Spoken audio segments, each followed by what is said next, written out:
Halo, Halo, Ayah. Saya Nina. Nina, bagaimana kerjamu di Taiwan? Sangat baik. Majikan baik sekali terhadap saya. Meskipun susah merawat kakek yang stroke, tapi Nyonya selalu mengikuti peraturan ketenaga kerjaan. Saya diberi waktu istirahat yang cukup sesuai kontrak kerja. Kadang-kadang hari Minggu, ia mengantar saya ke masjid. Tuan juga mendorong saya untuk mengikuti berbagai kegiatan. Mempunyai waktu luang sendiri agar memiliki kesempatan belajar Mandarin. Yang benar, kedengarannya lumayan juga ya. Apakah kamu sudah terbiasa di sana? Ayah tidak perlu khawatir.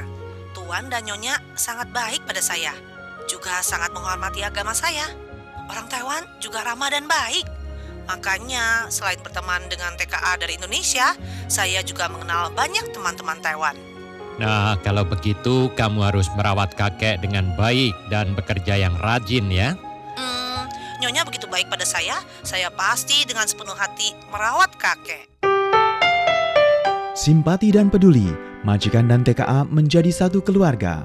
Kementerian Ketenagakerjaan dan Anda bersama-sama mengusahakan keberhasilannya.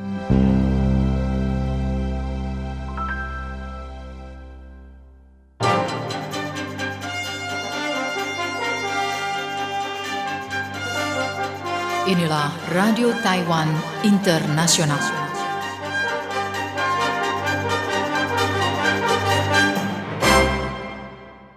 Bergabung kembali dengan Radio Taiwan Internasional Siaran Bahasa Indonesia di hari Kamis ini. Seperti biasa maka RTI akan mengudara ke dalam ruang dengar Anda. Seperti biasa ada saya Yunus Hendri dan saya Aditya. Betul sekali, kita berdua akan memberikan informasi-informasi penting teman-teman ke dalam ruang dengar Anda. Yang pertama-tama adalah mengenai ternyata saat ini teman-teman ya, untuk pekerja migran sektor rumah tangga ini bisa didaftarkan oleh majikan mereka untuk mengikuti asuransi ketenagakerjaan secara sukarela teman-teman ya. Dan juga ini yang menurut ketentuan undang-undang di Taiwan, pekerja yang bekerja di luar industri yang ditentukan dalam pasal 6 ayat 1 ya, seperti misalkan adalah pekerja migran sektor rumah tangga, ternyata bisa didaftarkan oleh majikan mereka untuk mengikuti asuransi ketenagakerjaan secara sukarela teman-teman ya. Dan juga untuk premi asuransinya ditanggung 70% oleh majikan dan juga 20% oleh pekerja dan 10% disubsidi oleh pemerintah. Dan juga selama periode asuransi, jika terjadi kecelakaan umum, maka bisa menikmati jaminan tunjangan untuk cedera, kecacatan, kematian, persalinan, dan juga di hari tua. Dengan kata lain, pekerja migran sektor rumah tangga ini bisa didaftarkan oleh majikan mereka untuk mengikuti asuransi ketenagakerjaan secara sukarela teman-teman ya. Tidak wajib tetapi secara sukarela, yang tentunya akan melindungi mereka dari kecelakaan umum selama mereka bekerja di Taiwan teman-teman ya. Dengan majikan dan juga pekerja migran menanggung sejumlah premi setiap bulannya, maka hal ini dapat mendistribusikan tanggung jawab dan juga resiko perawatan yang secara hukum dimiliki oleh majikan terhadap pekerja migran mereka. Dan ketika pekerja migrannya ini mungkin meninggal ya akibat kecelakaan atau menderita cedera atau penyakit serius yang kemudian mengakibatkan kecacatan, maka mereka bisa segera mengajukan klaim tunjangan, memberikan jaminan ekonomi bagi PMA dan juga keluarganya, dan juga efektif ya mengurangi tekanan perawatan bagi majikan. Betul. Berikutnya adalah hal-hal apa nih yang perlu diperhatikan teman-teman ya. Dan juga untuk menurut perhitungan gaji dari PMA sektor rumah tangga saat ini adalah 20.000 per bulannya, yang mana ini termasuk dalam kategori gaji yang diasuransikan tingkat pertama, yaitu sebanyak 28.590 dolar Taiwan. Yang artinya apa? Majikan ini bisa menanggung premi asuransi ketenagakerjaan ini sebanyak 2.355 per bulannya teman-teman ya. Ini termasuk juga premi asuransi ketenagakerjaan sebanyak 2.301 dan juga premi asuransi kecelakaan kerja yaitu 54 dolar Taiwan, yang totalnya adalah 2.355 dolar Taiwan. Dan juga kalau untuk pekerja pekerja migrannya ini harus menanggung premi asuransi ini sebanyak 658 per bulannya yang dipotong dan juga dikumpulkan oleh majikan, kemudian dibayarkan bersama dengan pihak asuransi, teman-teman ya. Jadi singkatnya saja, kalau majikan ini menanggung sebanyak 2.355, kalau PMA itu menanggung $658 Taiwan, teman-teman. Dan juga kalau untuk contoh kasusnya, teman-teman ya, misalkan ya ada seorang pekerja migran yang bernama Ame, ini menemukan benjolan yang tidak diketahui di payudara kanannya. Waduh. Dan ketika ia berobat ke dokter, ia didiagnosa menderita kanker payudara dan juga dirawat di rumah sakit selama 14 hari untuk menjalani operasi pengangkatan payudara kanan. Dan juga setelah keluar dari rumah sakit, ini Ame dengan bantuan dari majikannya mengajukan yang namanya klaim tunjangan cedera dan juga tunjangan kecacatan kepada Biro Asuransi Ketenagakerjaan. Dan juga setelah ditinjau dari pihak Biro ini menyetujui total tunjangan asuransi ya ini sebanyak 62.422 ya untuk Ame dengan perhitungan sebagai berikut. Yang pertama adalah adanya tunjangan cedera ini sebanyak $5.242 Taiwan, teman-teman ya. Terhitung semenjak hari keempat Ame dirawat di inap rumah sakit ya hingga hari keluar dari rumah sakit. Ini juga menurut yang namanya rata-rata gaji asuransi harian Ame selama 6 bulan sebelum kejadian ini sebanyak adalah $953 Taiwan. Yang artinya apa? Yaitu adalah menggunakan gaji bulanan $20.000 Taiwan yang termasuk dalam rata-rata gaji bulanan yang diasuransikan tingkat pertama ya, sebanyak 28.590 dibagi 30 hari, kemudian dikalikan 50% dan juga dikalikan 11 hari yang totalnya adalah 5.242 untuk tunjangan cedera. Dan juga untuk tunjangan kecacatan ini mencapai totalnya $57.180 Taiwan ya. Dan juga untuk tingkat kecatatannya ini sesuai dengan standar tunjangan kecacatan lampiran item 744 tingkat 13 ya. Dan juga untuk menurut kata-kata gaji harian yang diasuransikan Ame selama 6 bulan sebelum diagnosis kecacatan ini sebanyak 953, dan ketika ini teman-temannya diberikan selama 60 hari maka totalnya adalah $57.160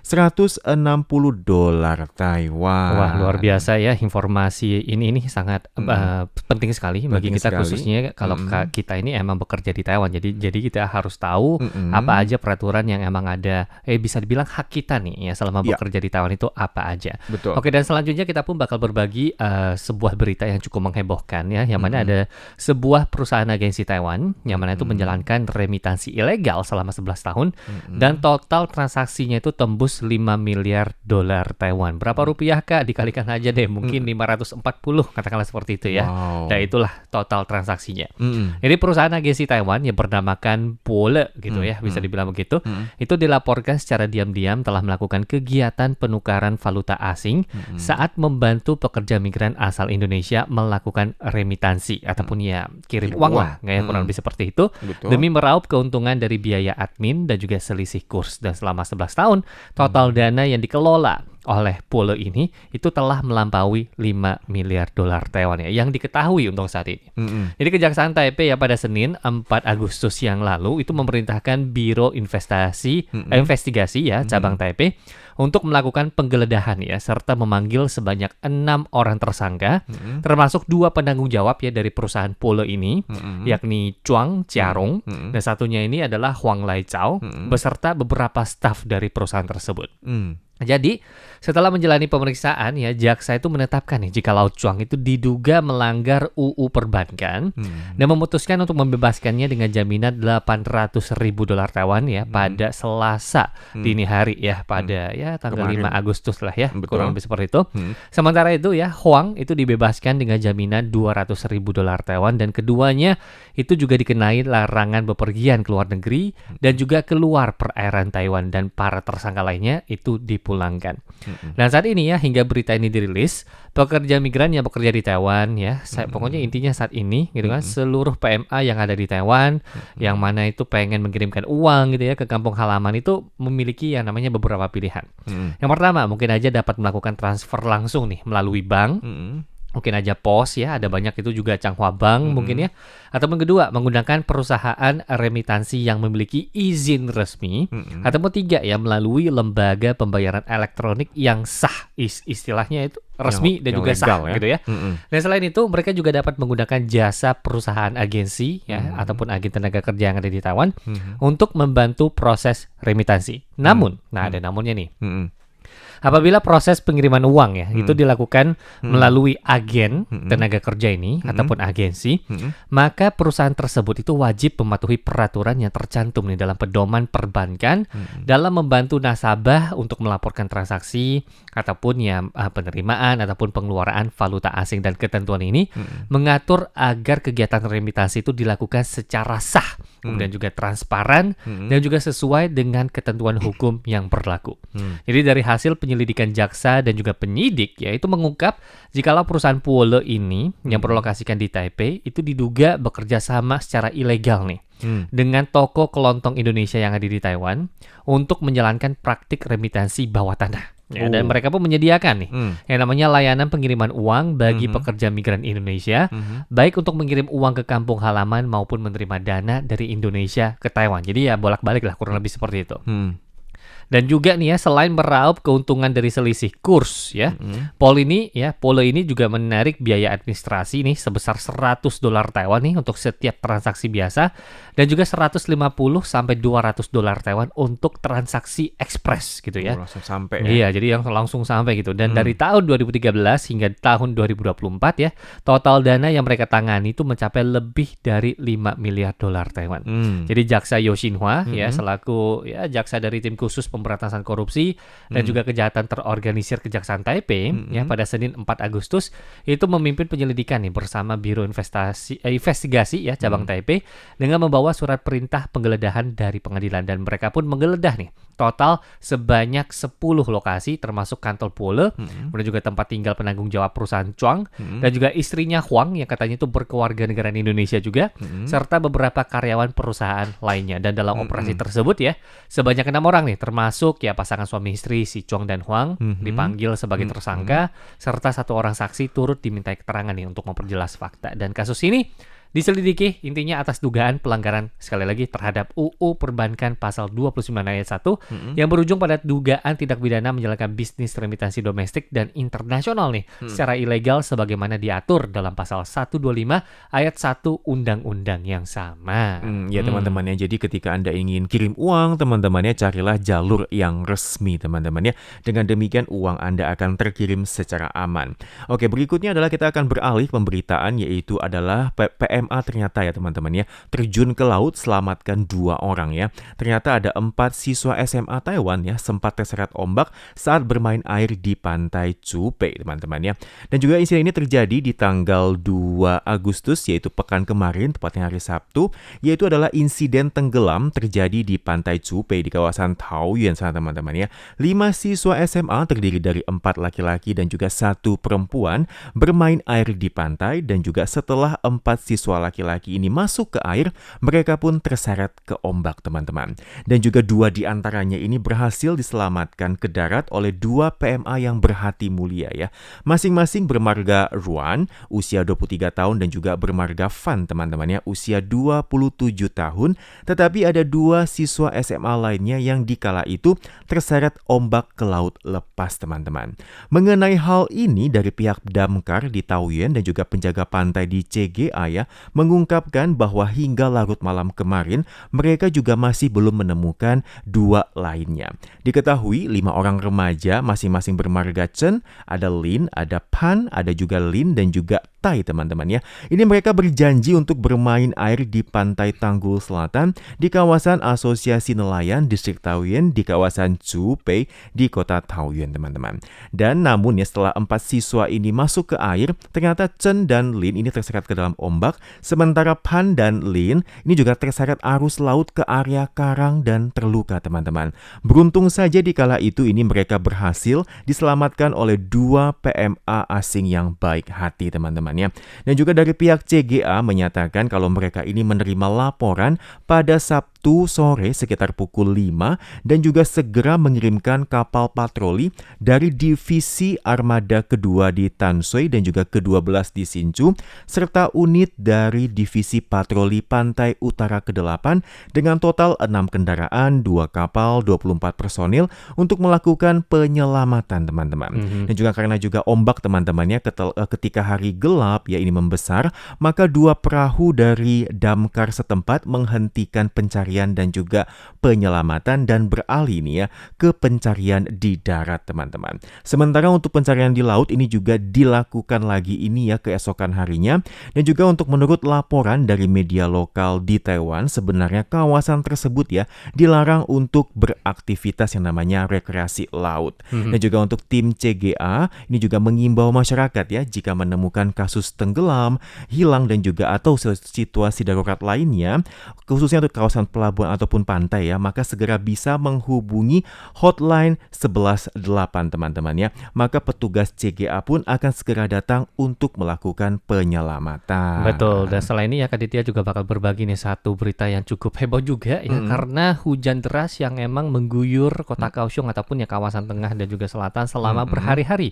Yang mana bahkan di kota Kaohsiung itu dilaporkan sampai tumbuh jamur liar nih di jalannya, dan pakar pun mengatakan jikalau jangan dipetik dan juga jangan dimakan karena apa? Berbahaya nih ya teman-teman ya.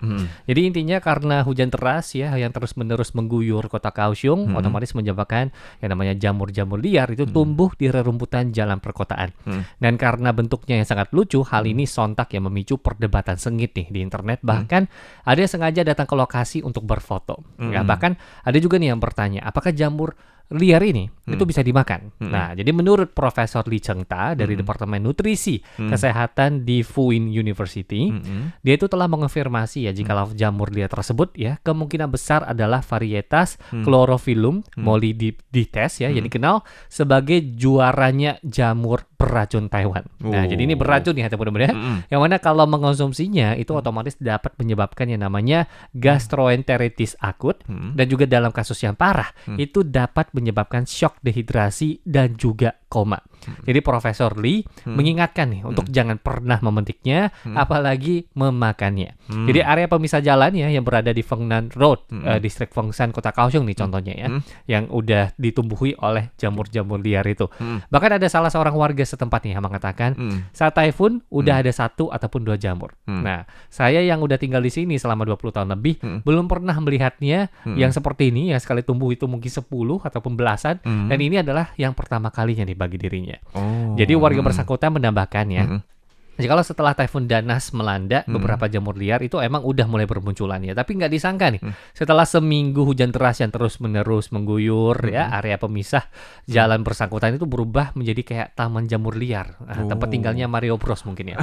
Jadi hujan yang mengguyur Kaohsiung ya selama beberapa hari itu hingga tumbuh yang namanya jamur liar pun memicu perdebatan yang sengit di internet, dan banyak yang bertanya, ya sekali lagi, apakah jamur liar ini bisa dimakan? Intinya, jamur ini nggak bisa dimakan, jamur ini beracun, dan jamur ini juga dikenal sebagai juaranya jamur beracun Taiwan. Jadi diimbau nih untuk jangan memetiknya, dan sekali lagi jangan pernah memakannya nih ya teman-teman ya. Betul-betul. Jadi teman-teman ya, mungkin beberapa hari ini kan hujan kan deras banget ya Kak Adit ya. Ini juga kawasan tengah selatan ya, bagi Anda yang tinggal mungkin di kawasan Jiaila, Taichung ya, bahkan juga mungkin banjir ya.